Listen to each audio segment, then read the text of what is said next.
Hello,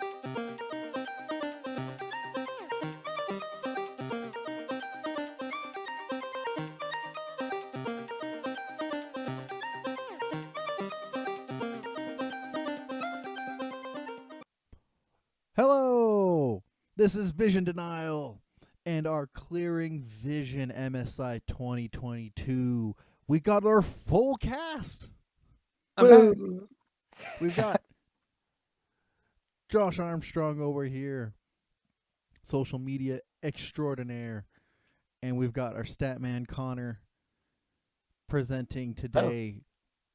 The group stages are done. Boy, howdy. Oh, boy, howdy. Oh, yeah, before I forget, hi. My name is Sam, and for those who don't know, I here had watched every single playoff game before it happened, yada, yada, yada, all the things that are going on. My schedule is nutty. Hey, Gabe, mad lad. Yes. Other than that, what gets this channel running are thanks to these two beautiful people here. We got our good man Connor, who does all the stat work, is very diligent in this, as well as social media and team Bandwagoner news guy. All the hot gossip going around, Josh. Oh my god. Just give it to me. Beautiful. Well, groups are done. Everything has been settled. We've got our Rumble Stage 6 just already and settled. What are your thoughts so far? Anybody got some, are you guys happy with some of the results? Disappointed with some of them? Yeah. Well,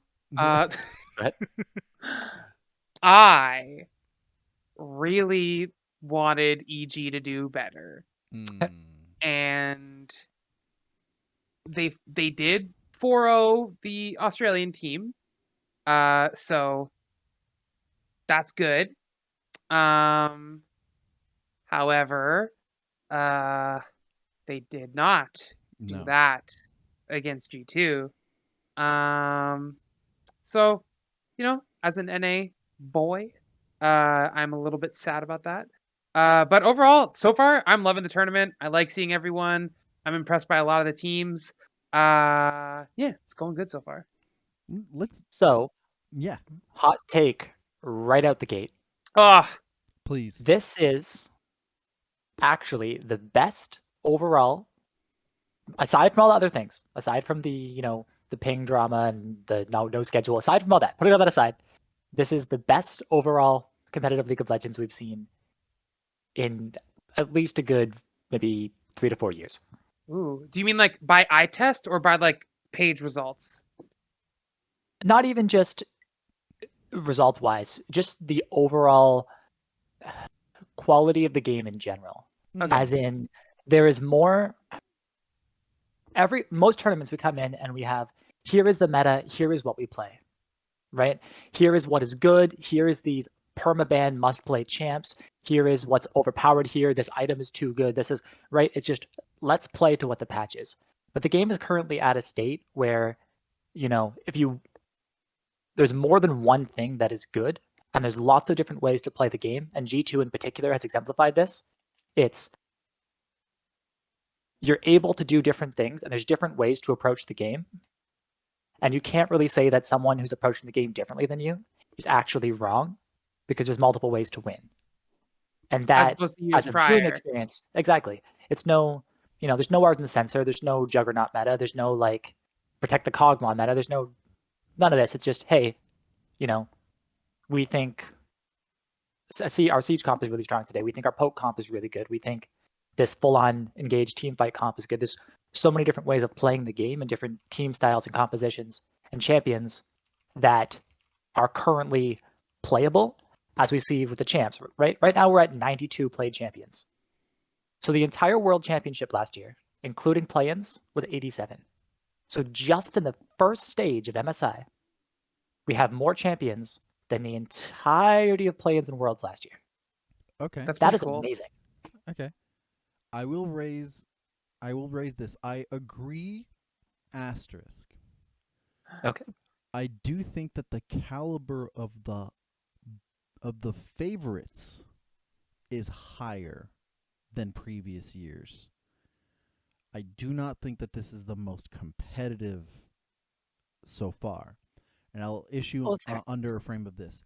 Do you think that the variety of champions and like the change of meta itself has more to do with the large gap of skill level between the different teams in each group as opposed to the actual like variety the meta provides? I feel like while a lot of the what's the term that we're supposed to use now? Emerging, The legacy minor, teams, the legacy teams and the uh, emerging teams, yeah. yeah. So I feel like a lot of the emerging teams are usually the ones picking the more interesting, spicy stuff. Mm-hmm. But what I think is interesting about that though is that years prior, kind of like what Connor said, it was like, here's the meta. We play, I don't know, like we play Gragas, Graves, LeBlanc, Ash Leona. That's the meta. If you can get that comp, you win type thing, right? Right. And the fact that like obviously NA has had this problem for a long time as well, where it's like we need to adapt to whatever the top team at the time is, whether that's a Chinese team or a Korean team. Uh, I think it's cool that like people are still doing okay by doing their own thing. Nothing comes to the top of my mind at the moment, but like I remember hearing multiple times over the course of the past week, casters being like, "Oh, X player is known for playing this pick in their league," and it's like obviously like from a more minor region. So I think that's cool. That they're not folding necessarily to the pressure of what the best team is doing, because the idea of doing what you do best instead of trying to do what they do best Okay. and beat them at it, I think that's still okay, and it isn't as much of a issue potentially to me. I Mhm. disagree with the one thing you said. It's really not the emerging reasons, right? We have Keria playing Rumble and Wukong support, right? Yeah. We have Inspired as the one pulling out the Karthus. We have Gala playing Tom Kench as an AD carry, right? It actually is all of the top teams and these highest level teams, right? We have Caps playing Anivia, right? Mm-hmm. I feel like that was trolling though, personally, but But sorry, this is continue. no, yeah, but that's exactly it. Right. So it is the higher tier teams, if you want to call them that are pulling these things out, right? So, and that was more my point, right? We're seeing Sure. G2, T1 in particular, pulling out these very unorthodox different styles of team comps and showing the different ways that they can beat you. Now, G2's games against EG were mostly close. Look at that, right? But it's like, it's showing the versatility and it's more interesting in the game other than just seeing, okay, they're just going to draft, Jace every single game without fail. Yeah. Right. So, And that's the exact point that I want to bring up. You look at the way the drafting has gone off, all of the legacy teams are given a lot more flexibility and opportunity to play fast and loose. And actually, I would even say not all of the legacy teams. The three favorites right now have had the chance to play fast and loose and are the largest benefactors of the diversity that they've gotten to play with because they have a stronger understanding of how to like gain those leads early, while as the other teams who are trying to catch up have been playing a more standard variety of picks. Right? And so I guess I just thought that because like I remember seeing like Trundle being picked at one point, and I think Diana was definitely from, I think, the Australian region, I think. Or was it at one point it was picked by the Australian region, I think. the Evelyn Anyway, was picked but by 3 different teams. okay. And Uh Diana is I also guess picked I by just like multiple stuck it teams. out in my mind then, but now that I'm looking yeah, over the stuff, you're right. There actually is a lot more diversity from other teams as well. So that's it's not just interesting. one team, Mhm. Yeah. right? It is, we're still seeing the emerging regions. Like, okay, they're the ones, trying out the Zed or these, the Evelyn, like you said, and these different things. But we're also seeing, it's a few different teams trying out the Callista and a few different teams trying out, things like a Scion. It's like it's not just any one particular team running away with it, right? Yeah, the G2 and T1 are doing it the most. Maybe RNG is playing a tiny bit more standard, but even they've pulled out their, when, for example, when Senna first came out, there's a time when fasting Senna was the best thing in the game, right? And that got boring because it's like, hey, every single team is trying to get the Tom fasting Kench, Senna. Yeah, it's just Tom Kench Senna every single game, right? But it is a good thing and an interesting thing for the game if it's playable, but not the best thing ever in every team composition. So we're still seeing it, but it's not like, oh, we need to first pick Senna because it's stronger than everything, right? So my question then comes mostly because, to me, looking at everything that was playing out, it was mostly the top 3 teams that were playing the most variety out of like every opportunity. that's fair. Do you think that this kind of variety will dim down going into the Rumble stage? I want to say no, but history dictates maybe yes. Obviously, like Connor said, the game seems to be in a state right now where like you can kind of do what you want if you know what you're doing type thing. So like you're not as reliant on like OP picks necessarily.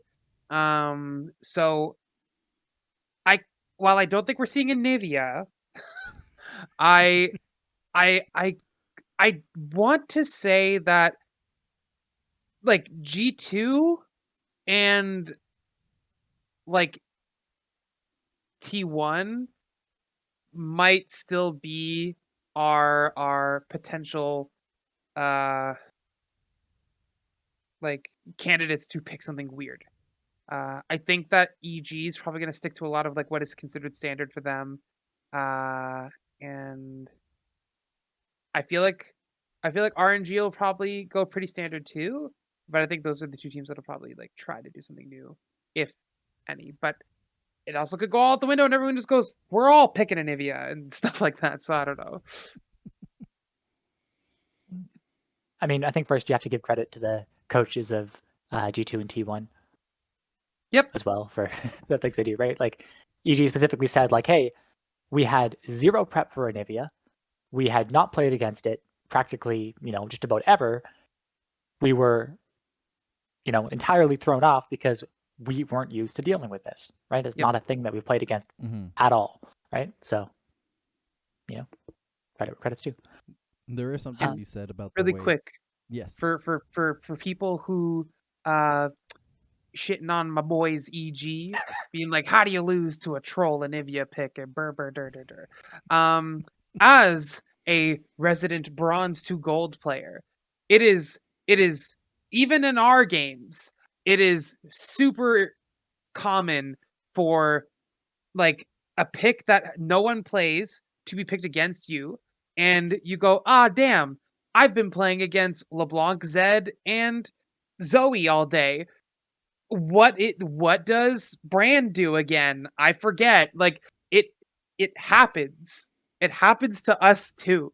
So if like the pros who like have to remember so much more about like just like abilities and timings and whatever and ranges, like if they have all that like memory and like muscle memory and all that stuff and game sense built in for like let's say like 12 champs, if you pick like a champ like 20 down from that, like yeah, people are gonna like mess up, forget things, forget certain interactions. Like I don't think it's like cut them some slack.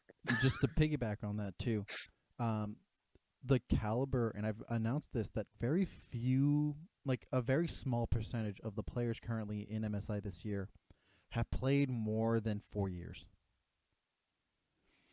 Right? True. Many of them are relatively new to the scene, first time in the international scene, or rookies within their own region.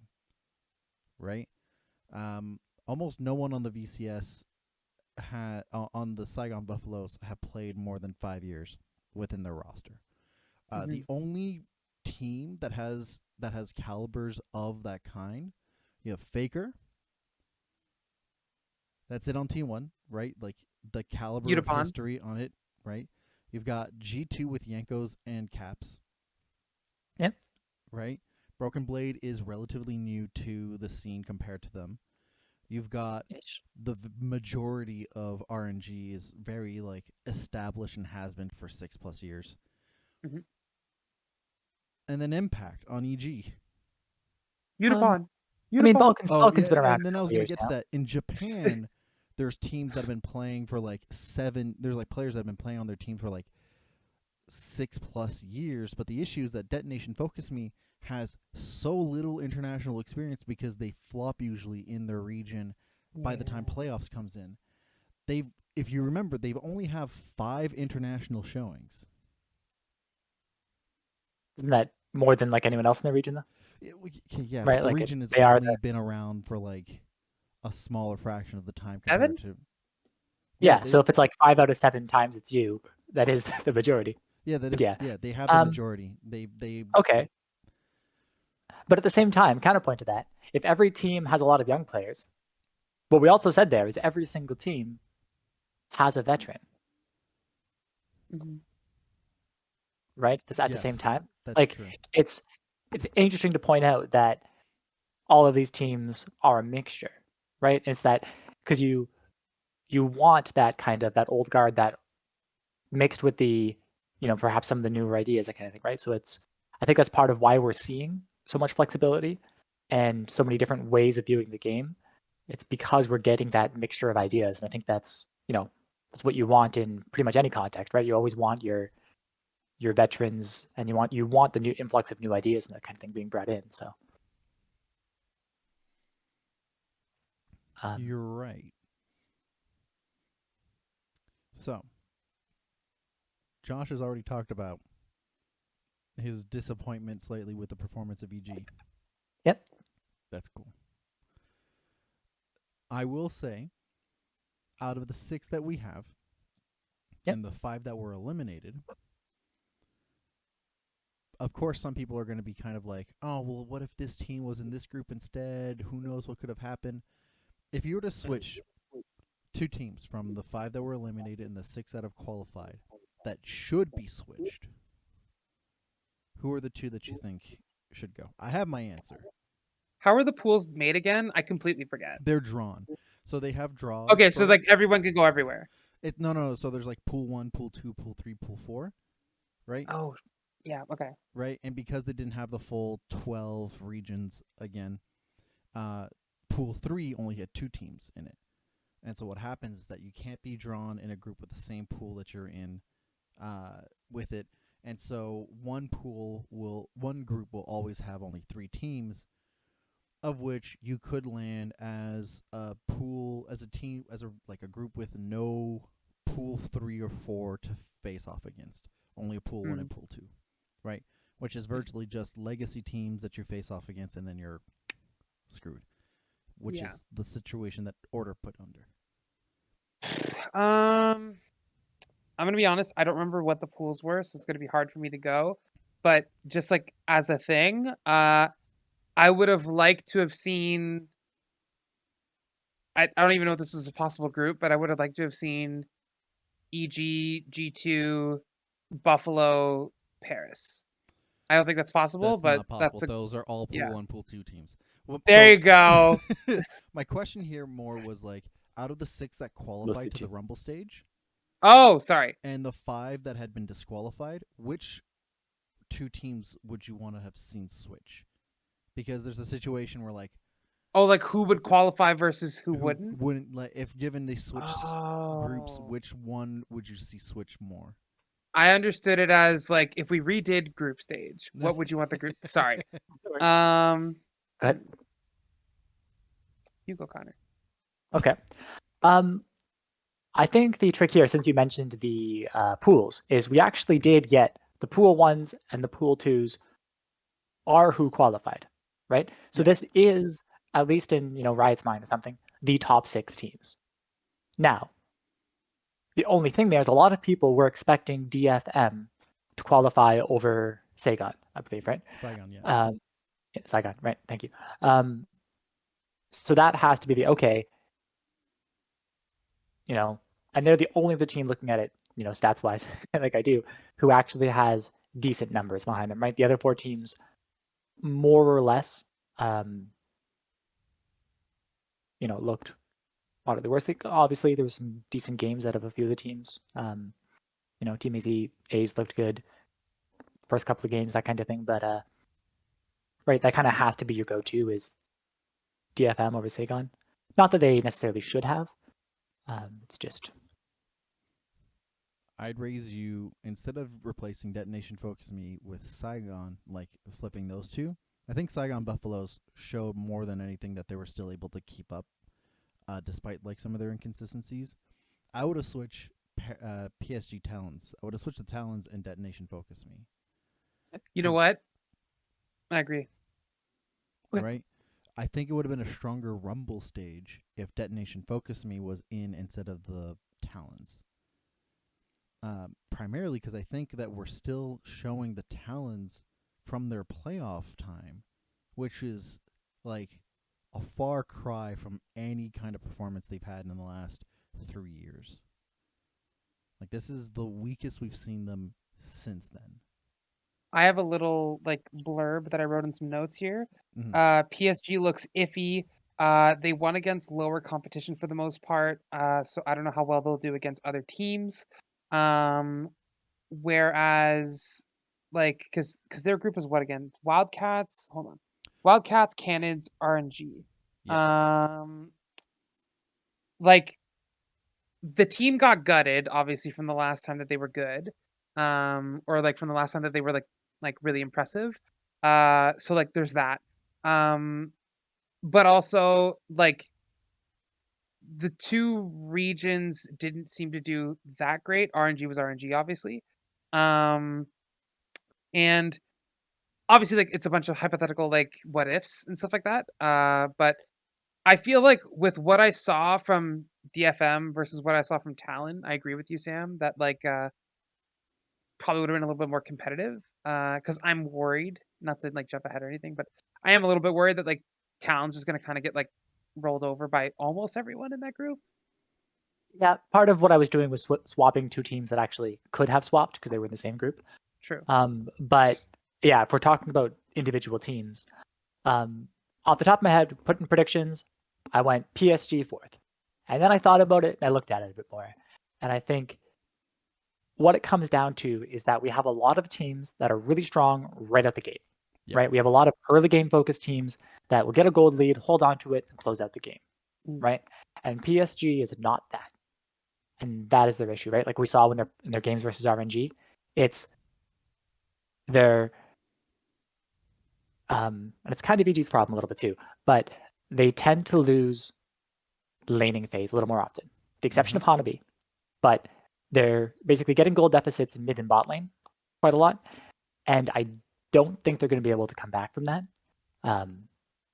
Unified in particular has had a rather weak tournament, I'd say. He's he has less damage done than his jungler, which is not what you want to see. He's the only AD carry with less damage than his jungler. Right? Like it feels so bad because he was at some point like if not one of the best marksmen internationally before Worlds last year, and then he's just had a nosedive since then. I don't know what's happening because like if anybody's going at this and casters have this mistake that they're doing is like, oh, maybe it's a communication issue with Juhan and Bay, and I'm like, no. Those two are the reasons why they're getting any consistency whatsoever. Yep. Hanabi is their all-star carry so far, but he's only all-star carry when he's enabled to do so. Otherwise, any leads or progress done by the talents is through the mid-jungle duo. Bot side is kind of a larger wash on any given day. Unified is passive, and Kaiwing is just kind of like winging it. Yeah, the massive standout stat there is just looking at damage numbers for PSG, right? It's because Hanabi has 28% of his team's damage. Yep. That's an impressive number if you're a mid laner or an ADC. On a top laner, that's mostly unheard of, right? He also has, like the high kill participation. Like he's the best stats of like everything on his team, and you don't really usually see that from top laners in particular, right? So it's like he's got a 6.3 KDA. Like, what the The man's fuck? insane. He's huge. But like, Yeah, and so that it turns into a question: is okay? Can PSG carry through top lane? Are they able to do that? Right. That becomes okay. Is he going to be able to win lane enough against Impact, against right Zeus? Like, is this possible? Right. They So, could maybe abuse Broken Blade, not Impact. I but think. Broken Blades also had a great tournament so far. Like Caps is the standout for sure, but Yeah. Broken Blade has had a great tournament. I just feel like from what I remember seeing, I'll admit that I didn't watch too much like LEC this year. I did watch the Vitality games to watch them crash and burn. But so like I still have TSM Broken Blade in my mind, which obviously like is from a long time ago at this point. But Yep. I just remember him being like pretty easy to abuse. So if that is still a possibility, I think maybe PSG can get in through there. But then they have to. That means that they're almost ignoring caps at that point, which is a death sentence. Uh,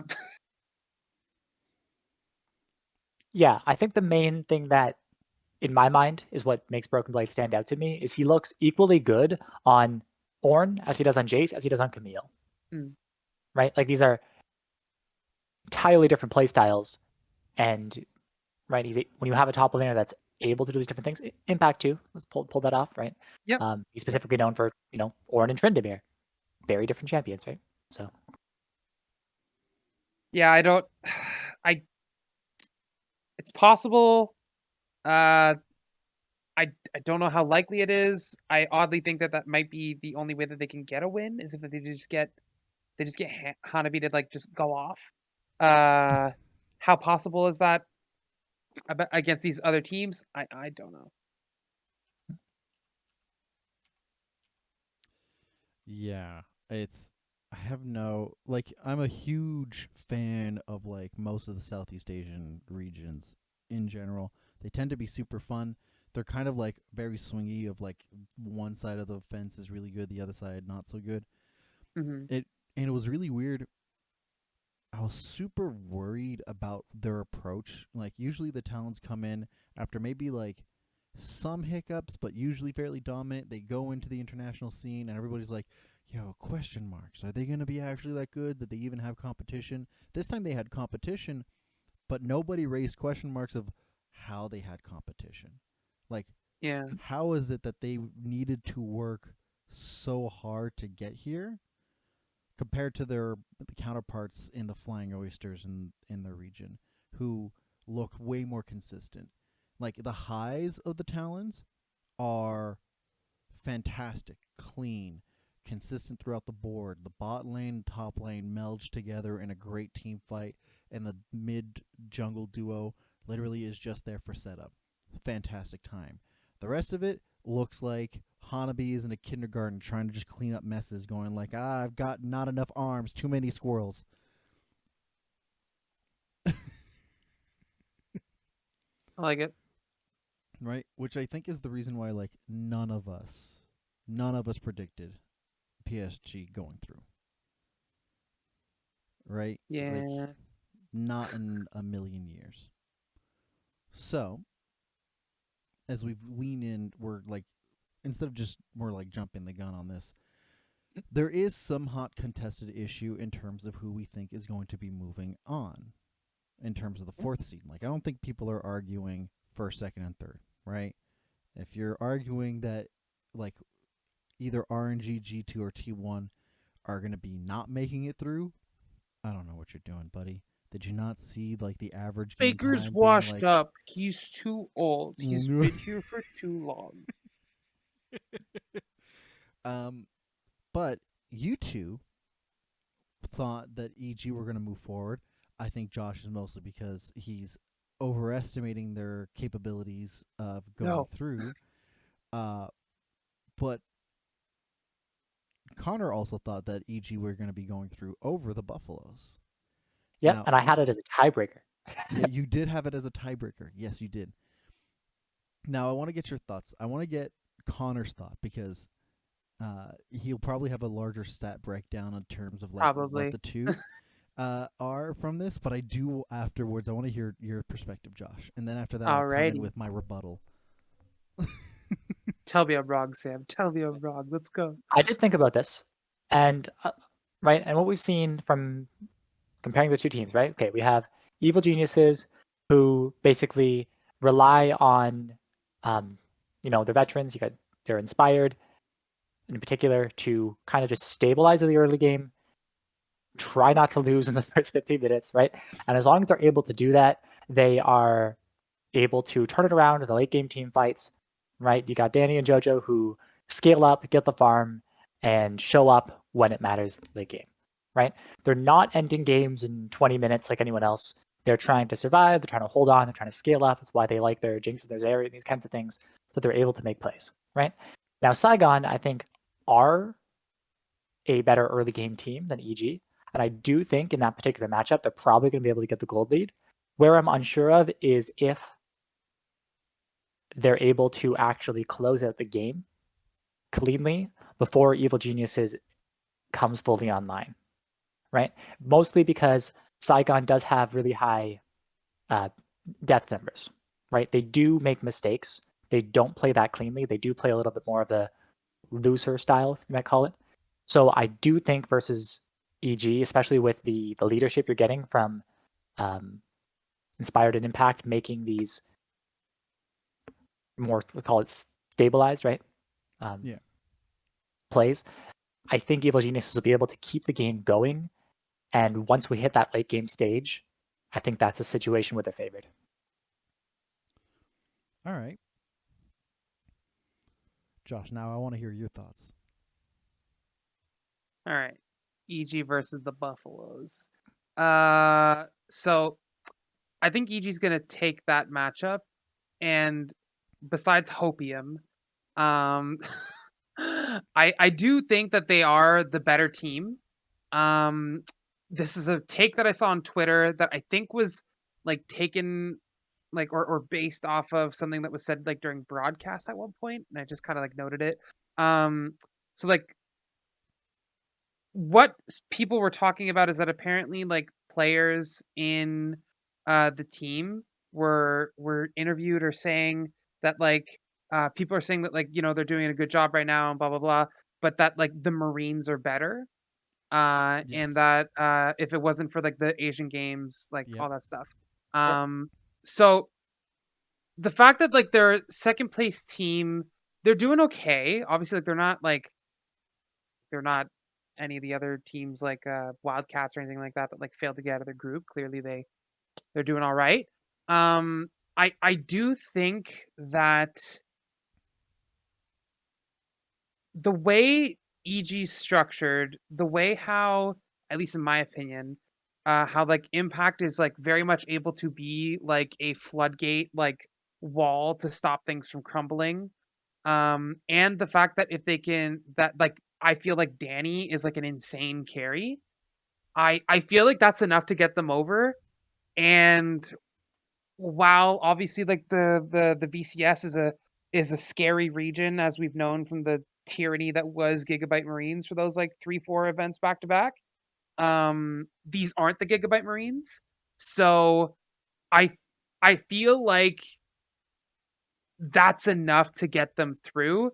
It probably unfortunately won't be the cleanest games. They might struggle to win and stuff like that, but I do think that Jojo and Danny will be able to like push what they need over the edge.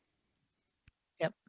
I Okay. do think it hinges on that bot lane though, because Yeah. the one thing that Saigon has going for them is specifically their bot lane is the safest bot lane in the tournament. Now, I did say they're a team with high death risk, but it's not their bot lane. It's the rest of their team that has the high death risk and, is occasionally cut out and such. Their bot Mhm.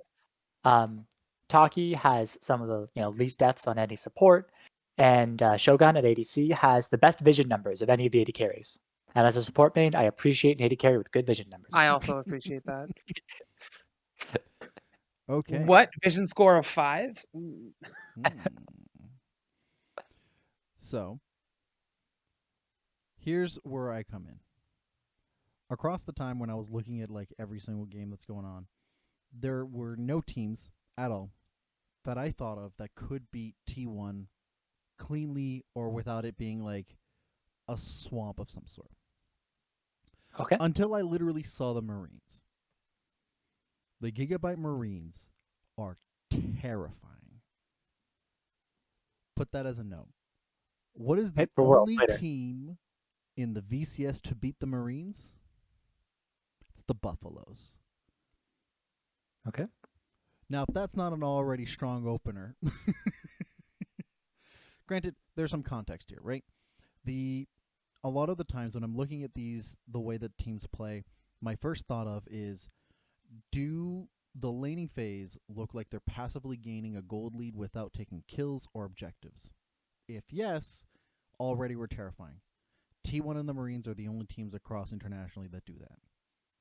Second, if a team balloons leads off of a crazy set of like picks, mistakes, or anything else, and continues to balloon that even faster, T1 and Marines are the only ones that I can see doing that. Every other team that is largely dominant right now, we've attributed in some sense to like large skill differences, right? Hugely hard to navigate or execute. But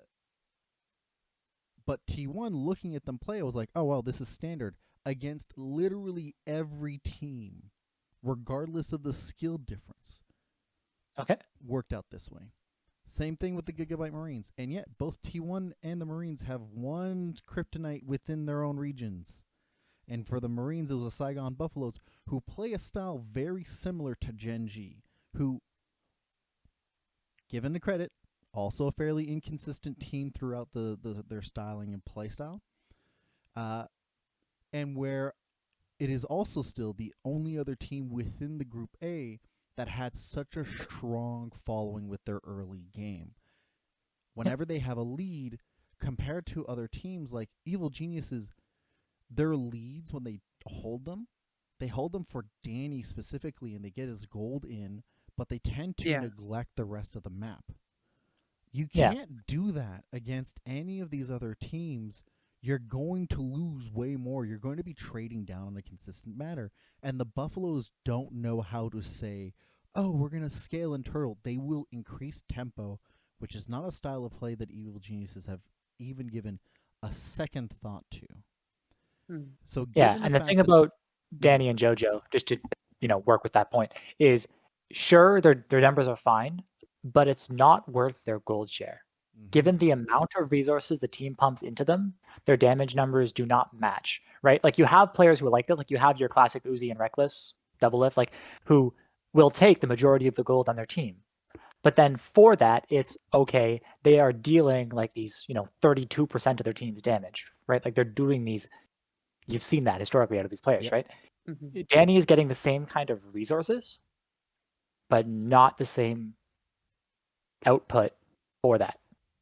And the Buffaloes don't, like, they will take any lead into any opportunity small and just run rampant with it.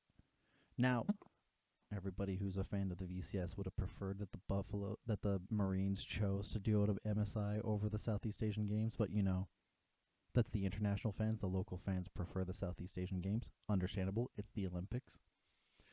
That aside, the Buffaloes still only have the same kind of playstyle that is necessary to beat early game dominant teams whilst still playing that style. And I don't believe that they'll be able to like consistently beat out the other like top 3 teams. Like, I think they'll probably take games off of like RNG, because the way that they tend to take leads does not take into account early game pressure. But I don't think they'll take off like full games on G2. If they do, it's usually off of one of their blunders. Same thing with T1. But the style that they play is beneficial to beat the top 3, something that EG does not have, and because of it, they're going to get caught out. Okay. You're not convinced, and I understand. I made my point already. I don't want to be convinced. I've got too much hopium coursing through my veins right now.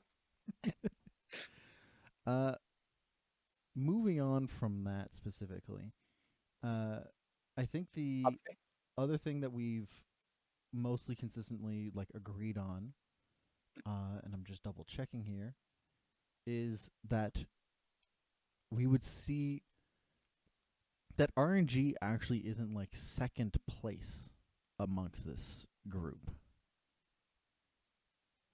Right? Kind of want to get your thoughts on this.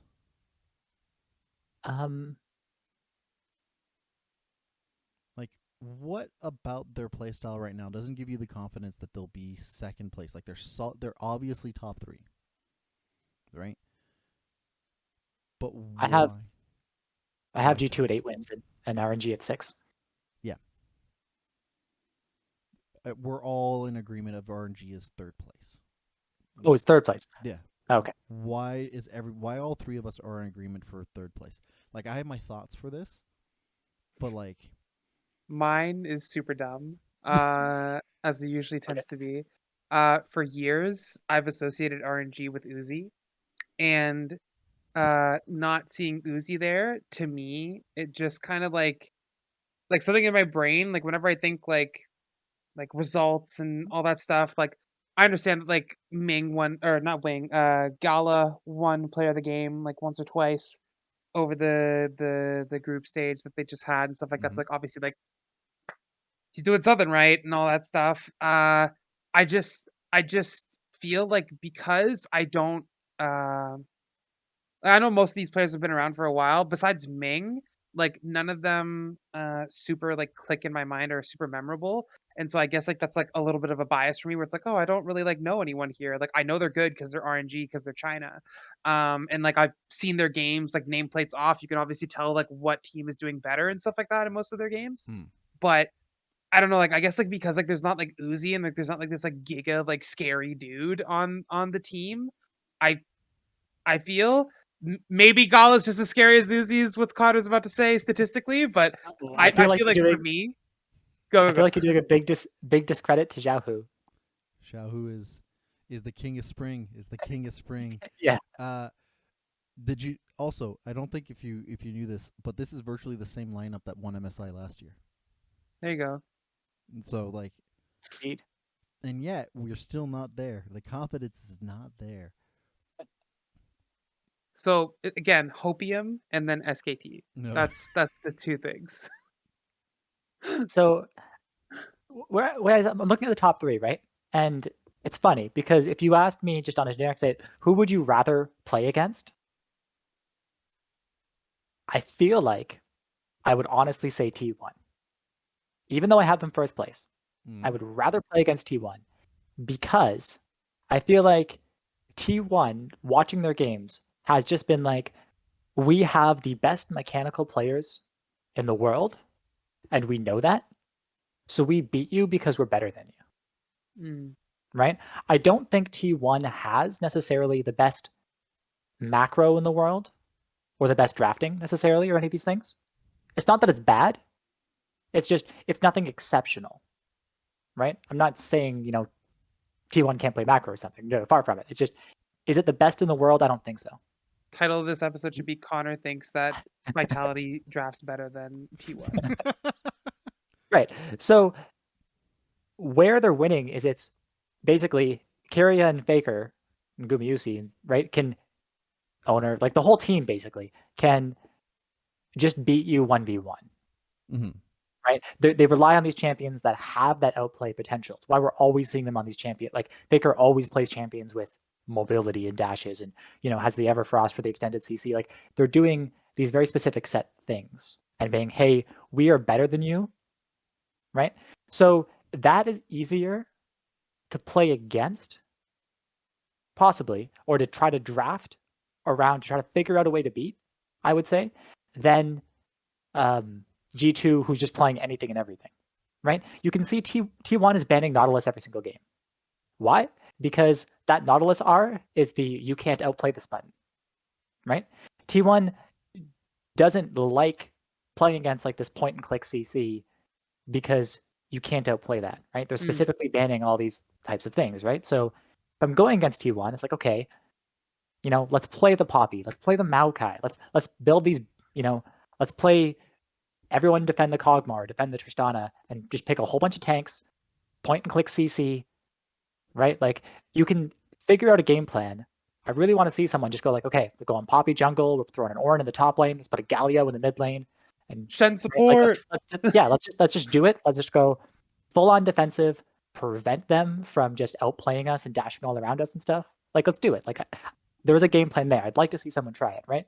Whereas if you're starting a game against G2, you're like, who even knows what they're doing, right? Like, they could be on Orin or they could be on Jace, or they could, right? We could also send up a Yone in the mid lane, or we could have a control mage. Like, we don't really know, right? Whereas RNG is your more classic strong team, right? They know how to play the game. Their macro is great. They work together as a team.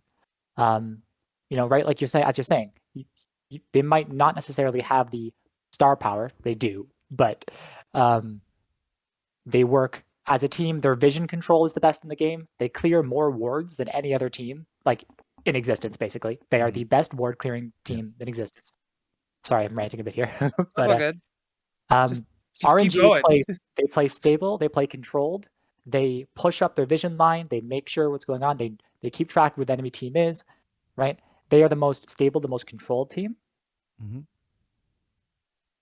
But is that enough? That becomes the question. Yep. Right? So context also. Before I let Connor just go on and say that T1 doesn't play the best macro, that's rather black. I will agree. Their drafting sometimes super questionable. Actually, incredibly questionable. Historically speaking, T1 is like a magic hat. You pull something out, you don't know what's happening, they're just going to be better. However, what's super subtle is that their macro decisions are always in the early game, first and foremost. We don't get to do the same kind of evaluation that we've gotten with other teams because they so rarely, if ever, get to a late game scenario. And by that point, it's off of a random time that a team has been able to punish them and capitalize on a situation like that. Right? And so their early game macros, they hold still virtually 100% of their heralds. All of them. They hold an absurd number of plates on average games. Their games end usually by the 23-minute mark. Like, there is an amount of movement that is happening that isn't just they're outdoing you in the laning phase, which helps. Like, a lot of the movement and macro choices are enabled and benefited from the fact that their laning phase tends to be that much more. But even in scenarios where teams, even in the Group A, have drafted for that fact, they still could not keep up with the way that they were gaining gold and retaking leads.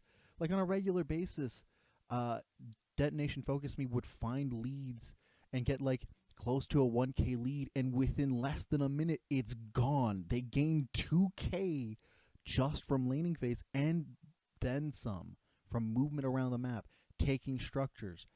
It is one of those things where, like, G2's early game leads are primarily based off of actual laning prowess of being able to outdo map movements and getting kills and pressure, right? But not off of macro choices. T1 gains their leads not just because they're better laners, but because they transfer that into better macro choices to gain map pressure early in. They suffocate you as opposed to just out fighting and out laning you. And this is the biggest notable difference, is that T1 and G2 have two distinctly different styles of how to approach the early game, of which I prefer T1's style because they have the kind of manpower that enables it. And RNG, we've not actually gotten to see how they actually play in the early game on their average day because they haven't had the competition that pushes an actual early game pressure. You see these games they've played so far and you go, wow, they've really played an early game. It's super solid. Look at this. And then you look at who their lineup was, and Red Canids. Yeah, Red Cannons, PSG, and Wildcats, they just steamrolled all of them. Right? And Red Canids was the only one to actually contest against their early game at all. Right? And you saw some cracks of what that it was like, because in the LPL, the like RNG is not the team that like holds the early game. They're more like, okay, if we survive till the 15 to 17 minute mark, we out macro them, because they're a mid to late game macro team. And you can tell because they don't push their advantages. They're just like, oh, okay, cool, this team is disheartened. We're just going to like steamroll them now and go from there. But if they don't actually push their leads that aggressively. And so I'm sitting here going into a situation going, they have no sense of early macro decisions, or rarely do, and they usually wait till the mid-game point to really outdo them, because you can tell, looking at their gold graphs and their kill graphs, anything, they'll have like a slow climb and then peaks by the 15-minute mark. You can tell their tempo increases by that point. Yep. Because they don't actually play the early game. While T1, it's literally like cliffside, or like G2, like the first 5 minutes, and then whoa, because they've just garnered a bunch of kills. Oh yeah, for sure. Yeah, I still think T1 is the best team in the world. I think that's not a controversial statement. No. And you can argue that, but they are the clear favorites, right? It's just, I think the difference is you're looking at it when you're watching a lot of these plays. It's it's Faker on the Ahri. It is dash dash dash flash, right? So it's like, okay, is it necessarily that their macro was good? Now a lot of it is just them knowing their distances and what they can do and all that, for sure. Or is it because he has 4 dashes, he can then do these things that you wouldn't necessarily normally do, right? I think it's why we see him on these champions so much. Is Keria going for the like the main highlight play, like the absolute max range Bard ult into the portal through the long side of the wall all the way over, right? Like these, or the the pike with the Prowler's Claw E flash, right? Like they're playing these super highly mobile champions, which in some ways, like, hey, Zeus probably was caught out. Like for that one example, right? It's just because the absolute max range Bard ult and the distance you can cover on that, they cover for each other because of the way they play the game, because of these champions. It's not necessarily that they don't make mistakes.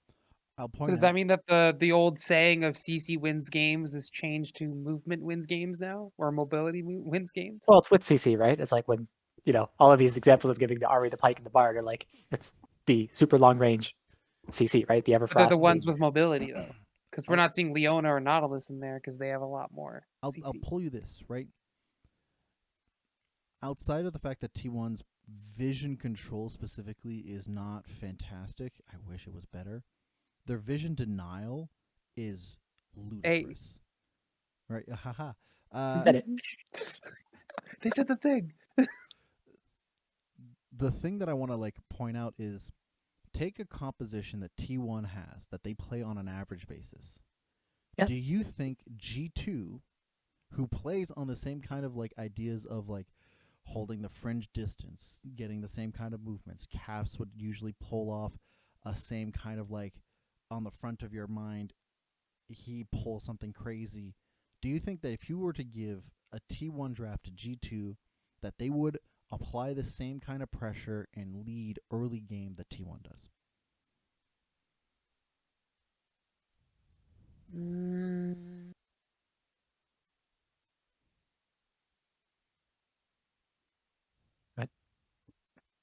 I'm going over things. I don't know. I don't know. It's a lot harder, right? It's really hard to see G2 apply the same kind of leads that T1 does on such a oppressive manner, because there is something that's being hidden here. It's not that Faker sets up these crazy plays, or that Keria is somehow just managing through these really bizarre CC setups, as that we see these plays after a large amount of pressure that's been applied upon their opponents that is super hard to navigate, to a point where they're forced to make a mistake, and then T1 pounces. While as G2 navigates these fights on a way that is I'm going to skill check you. I'm going to skill check you now without necessarily the pressure, and they're leveraging their mechanical abilities as a way to gain leads. Yeah. Yeah, I'm just saying, like, Yeah. you know, let's play the Juggernaut. You know, let's do Kog'Maw, Lulu, Orin, Poppy, Galio. Let's do it, right? Like, let's. I just want to see someone do it, right? Like, play champions that are hard to dive or hard to, right? Like things like, that's right. People always say thing like, okay, it's really hard to dive Orin, right? Like, if you can survive that early game, right? You know, maybe even something like a Nocturne, right? Because I feel like, okay, if we're saying T1 gets around the map better than you and is able to pull up all these 2v1 plays out of nowhere and stuff, you know, like Nocturne's a good counter to that, these kind of things, right? Like, I feel like there is a set style. Like, I'm looking at it from a coaching perspective, right? Yeah. It's like, if you're coming into the game versus T1, okay, here's our game plan. Here's what we're going to try to do. If you're coming into the game versus G2, for example, it's who knows what they're doing today. I just want to see more Vi. That's Same. my. Same. Vi is exactly what I mean. On click CC. I have a question then for you two, Do it. because I put T1 was going to go 2-0 against all the teams. Mm. Yeah. 100%. Right? I have the utmost confidence. I think still the Buffaloes are going to be the only team that can find a win against them, and even then, that's a slim chance and better's delay. That's bold. Okay. But you both actually predicted different teams to take a game off of T1. Connor betting on G2 and Josh betting on RNG. Oh, betting. Betting More is a like I'm strong- using the past 2 years of experience of China being ridiculous. So yeah, like elaborate on that, Josh. What do you, like? So, despite my weird understanding and visualization of like how good RNG is because they don't have Uzi anymore, which Sure. I understand makes no sense, but just like visually, I don't see Uzi there, so like it's weird for me. Mhm. But besides that, I'm well aware of the fact that China is ridiculous. I hear constantly about Chinese players being picked up and being sent over to lower tier leagues in Europe and China, and not China, Europe, NA, all that stuff.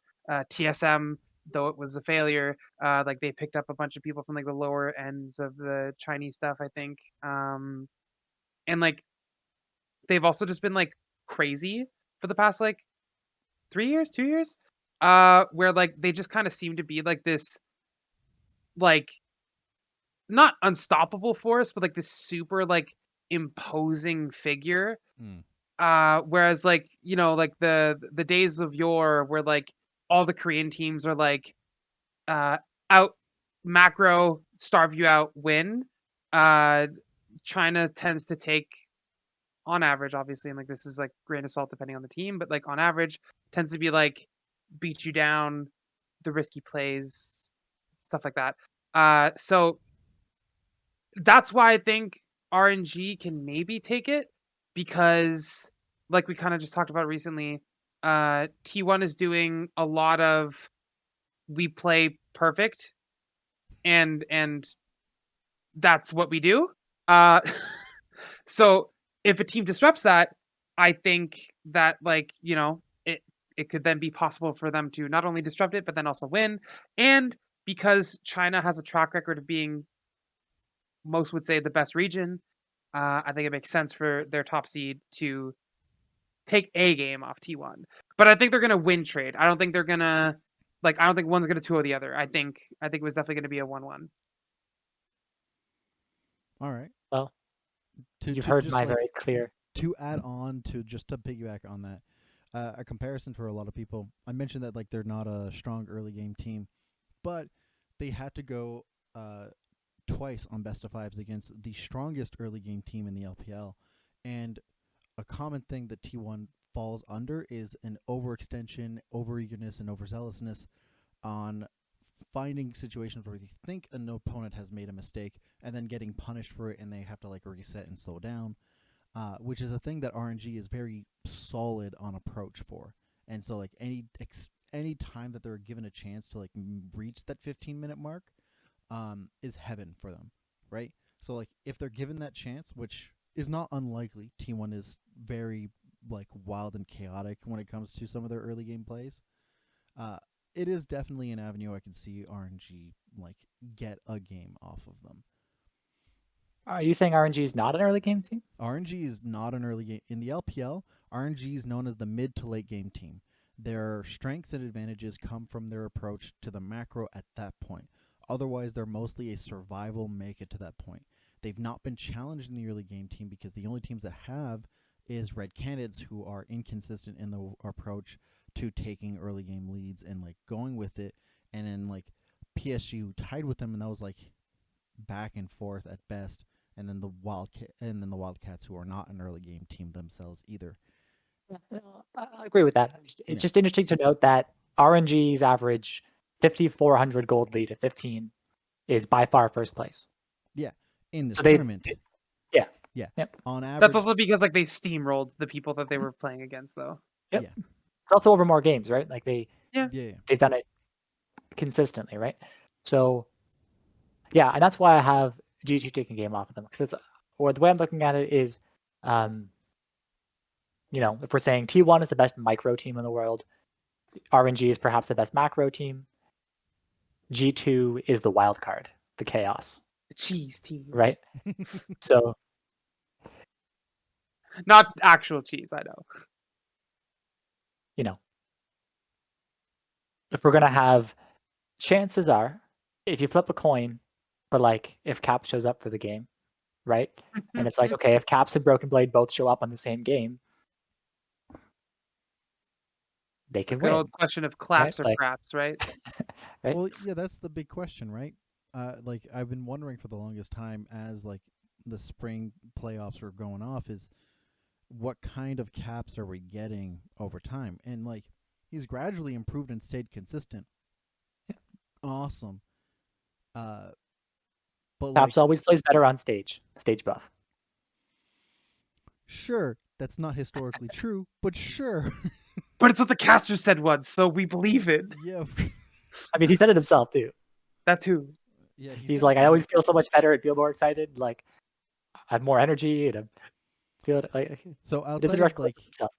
But yeah, outside of the chaos factor, what is actually a specificity? Because G2 pulling out something wild does not like stop T1 from doing something equally wild. Their drafting sometimes make it seem like a toddler's doing it. Clearly, a toddler's not doing it, but like it feels that way sometimes. You're going like, what are they doing? And so you have the same kind of effect with G2.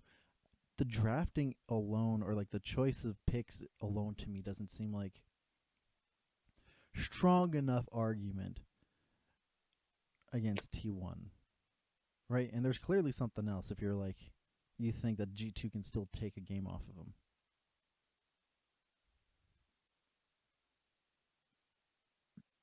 yeah, I think T1, like everyone else, can't prepare for everything, right? And I do think, like I said, there is a specific game plan you can go to beat T1. So I think if anybody's going to be like, hey, here is our game plan, here is our go-to, let's practice this, let's put in 30 games on it, let's figure out our matchups and have a set game plan for what we do versus T1, that's going to be G2. I think if anyone's going to pull that off, they're the team to do it. All right. Right? So if they can see like, okay, let's, you know, making up a champion, not saying it's going to be, but like, let's say they decide, you know what, let's play Maokai, right? Let's practice that. Let's figure out how it works, figure out our matchups, decide, okay, if they pick this specific thing, we go Maokai, we pull out the team comp, right? Like, again, not that they're actually going to do that, but they're the team who's going to have that answer ready and be like, okay, let's pull this out.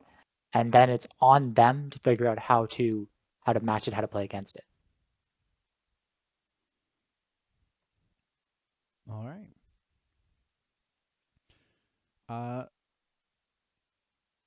Now, before I go to the next point that I had,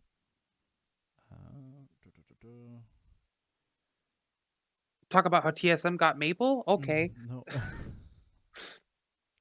No, the team does not leave my mouth this time. Not to mention, I feel like we're just gonna, if we get like, you know, Zoe's in a good place. That's a historic Caps champion.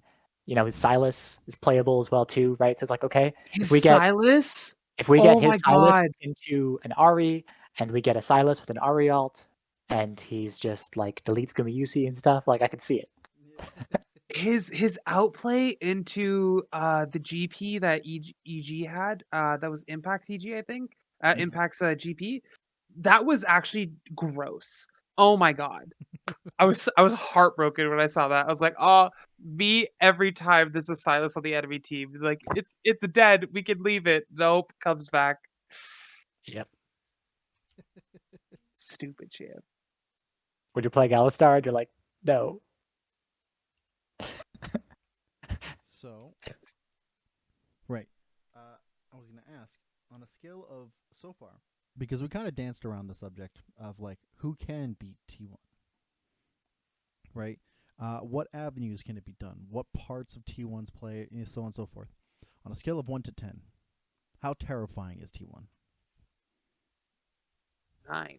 At least. On there. Yeah. Yeah, I'd have to say the same. Because to I me, think- 10 is unbeatable, which I don't think they are. No. But like 9, yeah. Yeah, like they should. I predicted 9-0 because I think it's. I'm thinking it's like whatever. I'm 48-52. They go 10-0, 9-1 kind of thing, right? Like, Yeah. that's basically what we're looking at, right? And that's against a couple like the top contenders in the world against them, right? But I think it's specifically, their bot lane is absolutely insane. Faker looks great, but Faker's had a very specific champ pool this season, as I mentioned, right? So like, Mhm. let's ban away all of Faker's champions. Obviously, he can play other stuff, but he hasn't as much this year. Let's force him off of. Don't let him play Ari. Don't let him play LeBlanc. Make him Right? play Orianna. Exactly. Obviously, he's great at it, but it's not the style that they've been really succeeding on this year, right? Mhm. Let's, I can see someone like Yankos, make fun of it, but like play the Nidalee or the Graves, invade his jungle, get the backup, get a gold lead, take away a couple of camps if you can, and just repeat dive top lane. Right? Like let's get a set plan like that, right?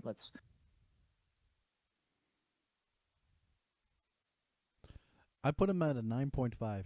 This is the most terrifying team I've seen in half a decade. Dang. What's the last terrifying team then? I think Nothing. the most terrifying team since them has been literally their own organization in 2015. Mm. Right? Which one was that lineup again? Faker. Was that the one with the sub that was really good? Or no? Think so. The dude that they kept switching No. out. It's not Easy Hoon, was it? Was it Yeah, it Easy was Hoon? Easy Hoon. Yes. That one? I think it's the one. Bang and Wolf. No, yeah, it was that year. Yes. Yeah. Yeah, with Wolf. Like that was a terrifying year to just like, cool, we made it to Worlds. Nope, we did not. Like you were instantly out. They had the most. Like they broke their own 2015 record in LCK. Dang. There is. I cannot. There. Like I still am in a situation where it's unfathomable to me. Like I could conceive of a situation where they lose. Mm-hmm. Right? Do you think it'll happen? No. Oh, There's no way. It's like I can't see that happening. Okay. So the point we say there is, as the person who's watched like all of the games, and as impressive as that is, T1 is undefeated in series. They did lose games domestically. Yes. So when they lost games domestically, how did it happen? I've seen some of the games, but you obviously have a better answer. Yeah, the ways I that would they the way they lost individual games was usually off of their own hubris, deviating Mhm. from their plans of early macro decisions and trying to overtake any particular types of picks and gauges that would usually help advance way more if it worked out, but did not require to happen for them to keep up the kind of lead they had. And it would usually happen around as the mid game point would come through, and a team that was solid in the mid game to late game would usually go off and then take over the whole thing. Or in any other team that would usually compete against them, usually were first to hit the early game lead, right? So you either have to be first to hit the early game lead and never let it give T1 any opportunity to breathe, Mhm. virtually impossible, or Yeah. hope that T1 fumbles and you're really good at catching them making a mistake. Most of the losses come from either really good execution super early in that T1 doesn't have the chance to answer, or T1 making a mistake. Which would you rather? And hearing that, when I say that the Buffaloes were the only team that I could conceive on a super slim margin going there, the Buffaloes were the only team that I know of that have a super hyper aggressive early game approach. I don't think they're gonna win. Not in a slim chance, but their playstyle is the only one that I recognize that has agency for a team. Otherwise, you're relying on a mistake from them. Which is just about as much as what's that expression, like snow in Texas or whatever? Yeah, as Or much as freaking chances of snow in Texas, and snow in Texas snowball in did Texas. happen. There you go. It did happen. Well, it's not that impossible, but like, Okay, Floor. I'm looking back at the games T1 actually did lose, and the majority of the time it's just basically Chovy playing out of his mind. So Mhm. that goes back to your point, right? It's like it's if T1 is the best micro and mechanical team in the world and are able to, they're relying on being able to outplay a lot of their opponents. So when you're playing Chovy and he's matching you on a lot of these plays, right? They're not undefeatable. It's just, do you have a Chovy in your back pocket? Yeah, that's what I mean, right? Like, you either have to be first to the play and keep it and never let T1 ever an inch of a chance to come in, because the second you give them an inch of a chance, they beat you, or they make an astronomical error, and then you're You know, like you know what they consistently say. catching up. Caps is baby Chovy, right? That's the saying. That's the nickname.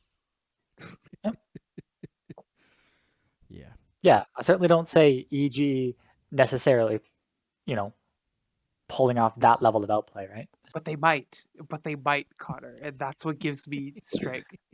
No, I'd have a So, much easier time believing Caps pulls that off. But yeah,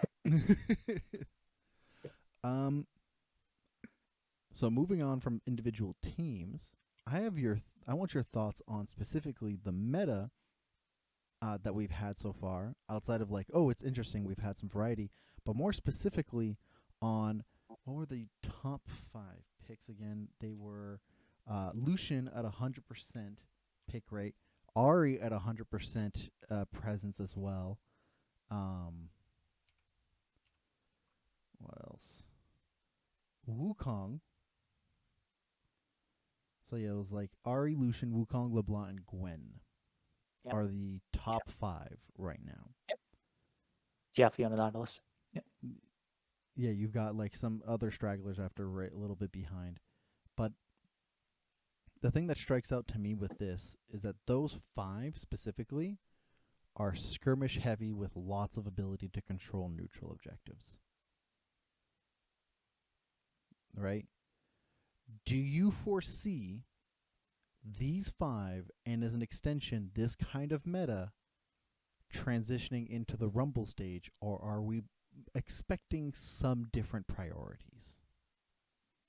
I think I couldn't tell you which picks, but I think 2 or 3 of those picks might get dropped in terms of at least ban priority, to ban more specific things on people.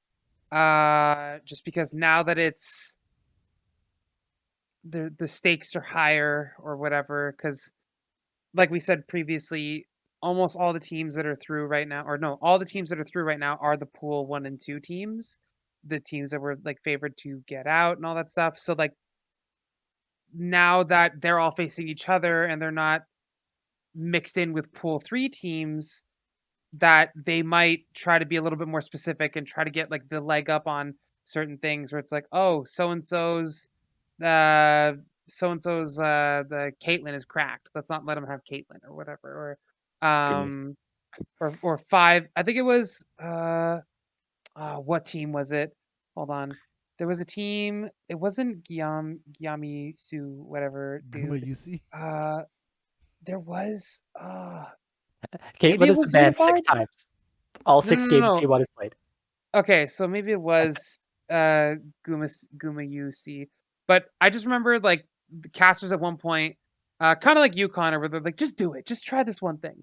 There was casters at one point being like, just ban all the 80 carries. Just ban 580 carries and see where they go type thing. So Yeah. I think that like if like a strategy like that is like, oh, okay, we drop the Gwen and Ari ban and we get rid of Callista, Caitlyn or something like that, and then like Yep. see where the other team how the other team reacts to it. Like I think that will start to happen. Currently looking at the stats right now. How surprised are you that Lucian has a 100% pick ban rate? He has a 100% win rate, but that's just because of the 3 games he was let through. But I'm a little surprised. Lucian's like not a bad 80 carry, but like I didn't think he was in that good of a spot. I don't know. So I think what that comes down to is that we're seeing a lot of these early game pressure focused teams, right? So we're seeing teams like, if we can win the laning phase, we can win the game, right? And with the nerfs to specifically like things like the Jinx and the Aphelios, the way they nerfed them is they didn't touch the late game. They just removed some of like the armor scaling and the base health and these kinds of things, right? Mhm. So when you specifically get a lane like a Lucian Nami, its ability to just burst you instantly in the early game is why, it's why we're seeing things like the Pike and stuff, right? It's we can win the game early and then we can roam, right? We can set up kills in lane. So I think that's why we're seeing so many Lucian bans. Is it's okay. It's not that it's that far above everything else, but this is the best early game burst 80 carry to try to get some kills and just snowball, right? So I want to point out also, because some people might be confused as to why it's always a red side ban and like occasionally a blue side ban, but a red side ban specifically, because first picking Lucian means you already know they're going to pick a Nami right after on their blue 2 and blue 3 pick, and you're stuck here going, do we weaken our draft with a Nami, knowing full well that Lucian with somebody else will be equivalently as strong, but Nami is not as strong without the Lucian? Yep. And are stuck in a position of having to like let it go anyways. And so it's the safest first pick you can have without giving away anything. counterpoint, because the passives work the same, Nami is actually just as strong with Akshan, but no one plays Akshan bot. just throwing it out there. But because of his Q works the same way, it's a double tap plus it's the same thing. As why it's good, because it auto triggers the electrocute and stuff. But Akshan isn't played as Diddy carry. Usually. So I feel like you should. Some people throw it out there. Give us an auction. Come on. Please no. Gamasuyi. I can never Guma fucking pronounce Yusi. it. Gui. I read an article about Gamsu today, so that's why I keep saying that. Gumasui. There you go. Guba Yusi. Guba There we Yusi. go. I did it. I got there. So what stands out to me in terms of the champs played is specifically when we're looking at the top and jungle, we're seeing fighters. Now top lane has 26 unique champions. Insane. That is massive. We're seeing all kinds of stuff played, but it's not necessarily that we're seeing things that don't belong in the top lane. We're seeing mostly these what you call fighter bruiser style champions, right? Ornn is played. We've seen a little bit of Sion, but like we're not seeing these mega huge tanks, right? We're not seeing the Cho'Gath and the Dr. Mundo and these kinds of things, right? Yeah. It's same thing with the jungle. We've seen like that one game of Sejuani and that couple losses on the Karthus, and we have seen a pure tank Volibear, but those are the exception, right? The vast majority of the champions being picked top jungle are bruisers, right? They're champions that have the ability to do damage to you, but then also, aren't going to die in a single hit, right? We're seeing, I'd include things like Graves in that because the way his passive works and that kind of thing. Which is interesting, right? And I think the reason why that puts Gwen as the best is it's because what are your options if you want? She's an AP bruiser, right? And yeah, you have like Mordekaiser, but Mordekaiser's not good, Not really, even with his buffs, right? So Gwen is really your only option if you want that AP bruiser and that balanced damage profile, right? Whereas you want these bruiser champions because when we see, like, for example, on these, there's a big variety of champions right now. The Camille's and the Aatrox and the Urgot and the Wukong, these kinds of things that they have the ability to set up and engage team fights. They can take damage and not die in a single hit, and they can still basically delete your backline automatically in the late game. Right? They have the amount of setup and options you have available on these style of champions. So I'm seeing that particular class of champion seems to be really, really strong in the tournament. Do you think games are going to become longer as we hit the Rumble stage? Probably, because I don't think they'll be as much as, like, not to like pick on teams like the Wildcats and stuff like that, but like we're not going to see teams get absolutely washed. So I think games will draw out. I think because even if like the higher end teams like the G2s and the RNGs and stuff like that, I don't think that they're gonna like let themselves be steamrolled and snowballed on that hard. Like, obviously there's still gonna probably be games where they get snowballed on and lose, but I think that there's still gonna be a majority of games where people try to like put the brakes, hold the reins, like all that stuff, and try and like control things as best as possible. That being said, I don't think we're gonna get like 50-minute games, but yeah. I don't know about that. Like, I feel like the average game length might increase, and maybe a little bit, but I don't expect it to be this, crazy big difference or anything like that, right? I think if you're going to get your, take your G2 versus T1, both teams are going to try something, right? And, there's going to be one big play, and then 4 people on one team die, and that's the game, right? Like, I don't necessarily see the game going this, 40 minutes just because the teams are closer. It's going to be, maybe G2 stomps one game and T1 stomps the other, right? Just because both teams, the top 3 teams in particular are so good at closing once they have that lead, right? And that's what separates them from a lot of the teams in their region. In particular, is their ability to, okay, now that we have a lead, let's snowball it, let's keep going with our lead, let's push our advantages, and let's win the game, right? So even against the other top quality competition, if they're able to get that lead, I think their ability to close games is going to be enough that, yeah, we're probably going to still see, I would bet the T1 beats one of the other top 3 teams in like 20 minutes. Yep. One of the 4 games is going to happen, right? Just because, hey, they want to fight, they tried something, it worked, and they just blew it out of control, right? So. Which team so far has impressed you the most? Like, out of nowhere. Not like, oh yeah, this clearly these top teams are super impressive looking, but which one has like surprised you in terms of how they played the game so far? I can go first if you'd like. You can go first. Sure. I think the answer to that probably should be G2. Just because when we're going into this tournament, we weren't going into the tournament saying G2 is one of the top 3 teams in the world, right? We weren't talking about the big 3. Like, this is a new discussion. Yes. Right? We weren't expecting G2 to be on this same level, right? So the fact that they are now in this level in the discussion, and we're putting them as, oh, they're obviously making it through, no questions asked. Oh, they beat EG, no problem, right? Like, well, some of us are saying that. Right? So this is new. Yeah. Right? It's going, especially look back to the beginning of the playoffs. They were not the first place team. We didn't expect them to be coming to this tournament.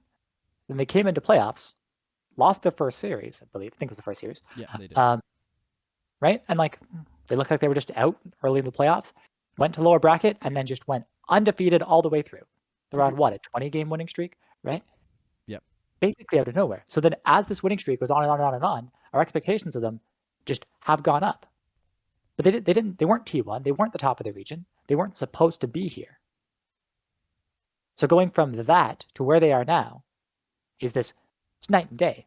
Not to mention, as I was saying earlier, they haven't just, like when we saw a lot of the other teams before, especially Western teams, when we saw Cloud9 doing good at Worlds, it was, hey, let's play Lee Sin, Tristana, Veigar every single game, right? We have one team style. We have one comp. We're good at it. That's how we win, right? Mhm. G2's playing everything. They're all over the place, right? They're playing Siege. They're playing Teamfight. They're playing these different style things and still winning. Have they looked a little bit shaky at times? Sure, but they're still pulling out the wins, right? So You know what other team went down into the lower brackets and made a crazy comeback? Who, Josh? EG.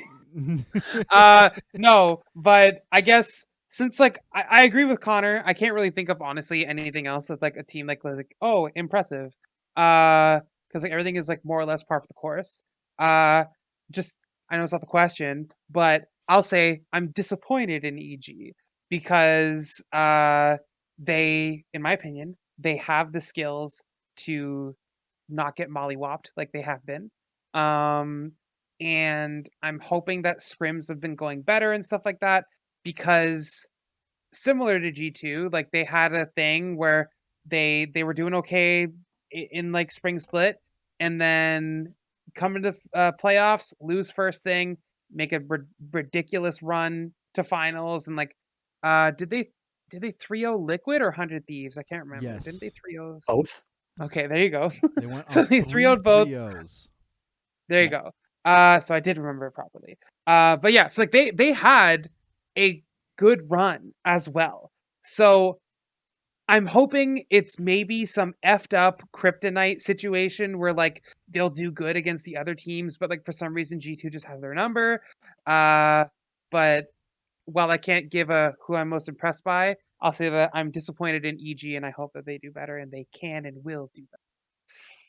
One last point, Janika, going moderately soon, that I wanted to make there is I don't think EG is as bad as that 0-4 record shows, right? Mhm. The EG versus G2 games were So some of the close. longest. Well, Yeah, exactly. the They were some of first the one. longer games in the tournaments, right? They weren't absolute stomps. EG was winning in places, and they did get their picks. They got several Barons, which is usually, an idea of, right?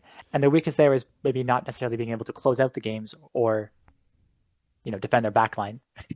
They are the most efficient Baron users. Yeah, for sure. The amount of gold they get off. They incredibly quickly gain anywhere between 5,000 to 8,000 gold off of any Baron play so far, pre and post take. Right? Yep. They on a regular basis regain map control out of nowhere in situations that shouldn't exist, and this is in playoffs and during the group stage in MSI. Yep. If there's a team that is the most efficient at utilizing Baron, it is EG. Yeah, and they absolutely dumpstered Order, right? Like their gold leads were disgusting. They didn't, right? They did just as good against Order as G2 did. Probably better. Yes. Right? Like their games against Order were clearer victories than G2's were. That's a pretty reasonable statement, right? So those G2 games could very easily, with like one particular play, they had G2 with 3 inhibitors at one point, right? Like, don't remind me of that game. That game hurt. So, and they lost 2 late game Camille Fruit damage. So, that easily could have been 2-2, very easily.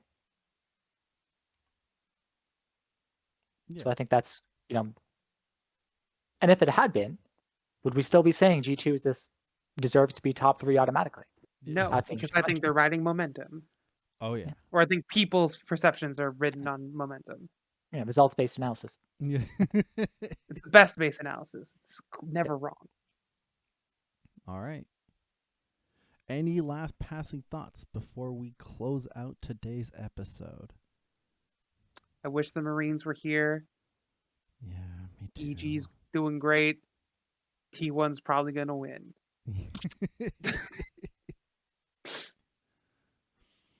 And you, Connor?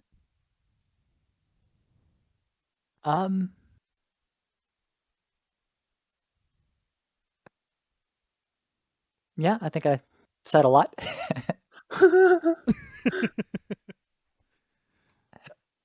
All right. I got through my points. My final thoughts are chin up to the emerging region teams that got eliminated. DFM probably deserved to be through the Rumble stage. Canids impressed me. Wildcats, there'll be a year you don't choke. Buck Up Order, you got dealt a really shitty hand. And Ace, you were here. Good job, but like, oh boy. Ace is the Australian region, right? No, that's the Latin American team. Order is from the Australian region. Oh, that's bad because they actually have a league. Oh no. They both have leagues. Yeah, but like the Australian league is like gutted and like not No. like not to be mean, but like it's a league, but like it's not the same. They lose like all their good players to NA, so I don't know. No. Kind of. We should see most of the emerging teams. We probably will likely see them in Worlds. So those should be teams to look out for coming in the summer playoffs. Should be fun. Well, that was today's episode of Clearing Vision. It's a bit of a long one, but it's not very often the three of us get to have a conversation of the tournaments. I'd like to say thank you to all of you who have come and watched the video. Super appreciated. We want to hear your thoughts about everything that we've talked about down below. Do you have any agreements, disagreements? Is there some perspective that we're missing out on? Do you disagree with the use of hopium? If you like these kinds of videos, leave a like and subscribe. The whole shebangle. My name is Sam. We got Josh and Connor. And we'll likely the three of us see you after the Rumble stages is over. And you'll likely see me tomorrow for the next start of group stages, which is the first day. With that, we'll see you all tomorrow. Bye. Bye.